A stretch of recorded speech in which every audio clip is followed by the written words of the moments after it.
Bora lá, minha gente, para a resolução de mais uma questão do vestibular FUVEST, prova 2011, questão número 14 de Física, falando de quantidade de movimento.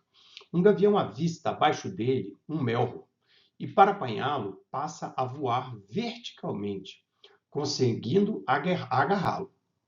Imediatamente antes do instante em que o gavião, de massa 300 gramas, agarra um melro de massa 100 gramas, as velocidades do gavião e do melro são, respectivamente, 80 km por hora do gavião, na direção vertical, sentido para baixo, e a velocidade do melro, 24 km por hora, na direção horizontal e para a direita, tá? Como está aí nessa figurinha. Imediatamente após a caça, o vetor velocidade u do gavião, que voa segurando o melro, forma um ângulo alfa com um plano horizontal, tal que essa tangente de alfa é aproximadamente igual a quanto? Aí eu falei, professor, tangente de alfa, né? Vamos lá com calma, porque isso, pessoal, vai envolver soma vetorial, né? Por quê? Porque quando você tem uma colisão em que há mudança na direção, a gente tem que fazer uma análise vetorial da quantidade de movimento, tá bem? Então, vamos lá, olha só. Nós temos a massa do gavião, nós temos a massa do melro, já não estão no sistema internacional, mas aqui não vai ter problema. Depois, a gente tem a velocidade do gavião, 80 km por hora, e a massa do melro igual a 24 km por hora. Beleza? Bom, e aí, pessoal, ele quer saber esse ângulo alfa do movimento dos dois, porque, na verdade, a colisão entre o gavião e o melro foi uma colisão inelástica. Por quê? Porque os dois ficam juntos após a colisão. Um agarra o outro, quer dizer, eles se juntam formando um único corpo. Beleza? Então, vamos ver como é que a gente desenrasca isso. Olha só.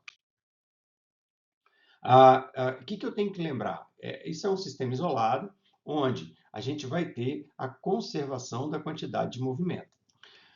Logo, nós vamos ter a somatória da quantidade de movimento antes, tem que ser igual à somatória da quantidade de movimento depois, né? E aí, pessoal, a somatória tem que ser a soma vetorial, né? Então, observa, a quantidade de movimento do melro mais a quantidade de movimento do gavião tem que ser igual à quantidade de movimento do melro mais o gavião, que é o depois, beleza? Então, repara que quando eu somar esses dois vetores, a soma do vetor QM com o vetor QG vai ser o vetor da quantidade de movimento após a colisão, beleza? Repara numa coisa, pessoal, que aqui a gente está mostrando o vetor velocidade, mas o vetor quantidade de movimento tem a mesma direção, tem o mesmo sentido do vetor velocidade, porque a equação é Q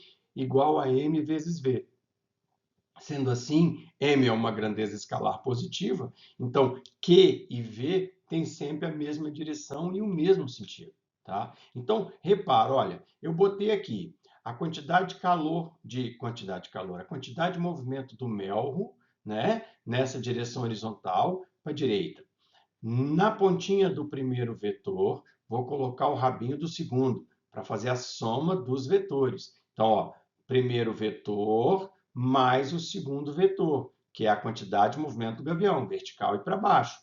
A soma desses dois tem que dar essa quantidade de movimento final, que ele chama de U aqui, tá bem? E aí, esse ângulo alfa com a horizontal é este ângulo alfa desse triângulo aqui. Quem é a tangente? Ai, gente, a tangente é o cateto oposto sobre o cateto adjacente. Então, a tangente de alfa é a quantidade de movimento do gavião dividido pela quantidade de movimento do melro. Só isso. Quantidade de movimento é massa vezes velocidade. Massa do gavião vezes velocidade do gavião, massa do melro vezes velocidade do melro. Repara, pessoal, que eu botei os valores aqui sem me preocupar com as unidades. Por quê? Porque como é razão, a razão entre as massas em gramas, a razão entre as massas em quilogramas, não tem diferença alguma. A razão entre as velocidades em quilômetro por hora, a razão entre as velocidades em metro por segundo, dá o mesmo resultado. Então, como eu estou fazendo só razão aqui, eu não precisei fazer a modificação das unidades. Então, fica 300 sobre 100 e aqui 80 sobre 24. Faço essa conta e acho a tangente de alfa igual a 10. Com isso, a alternativa correta, pessoal, alternativa letra B, tá bom? Bons estudos para vocês e até a próxima questão. Tchau, tchau.